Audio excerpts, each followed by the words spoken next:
Breaking news Johannesburg میں پھر کشیدگی غیر ملکیوں میں خوف کی فضا جوہانسبرگ ساؤتھ افریقہ سے ایک بار پھر تشویشناک خبریں سامنے آ رہی ہیں۔ شہر کے مختلف علاقوں میں احتجاج اور مظاہرے دیکھنے میں آئے ہیں، جہاں مقامی افراد کی بڑی تعداد سڑکوں پر نکل آئی۔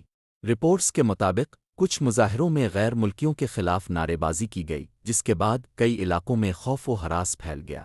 کاروباری مراکز بند ہو گئے ہیں، جبکہ کچھ جگہوں پر لوٹ مار اور توڑ پھوڑ کی اطلاعات بھی موصول ہوئی ہے۔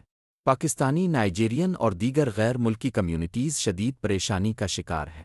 کئی افراد نے اپنی دکانیں بند کر دی ہیں اور گھروں تک محدود ہو کر رہ گئے ہیں۔ حکام کی جانب سے صورتحال کو کنٹرول کرنے کی کوششیں جاری ہیں، تاہم حالات اب بھی کشیدہ بتائے جا رہے ہیں۔ شہریوں کو غیر ضروری سفر سے گریز کرنے کی ہدایت دی گئی ہے۔ یہ صورتحال نہ صرف معیشت بلکہ یہاں رہنے والے ہزاروں غیر ملکیوں کے مستقبل پر بھی سوالیہ نشان بن چکی ہے۔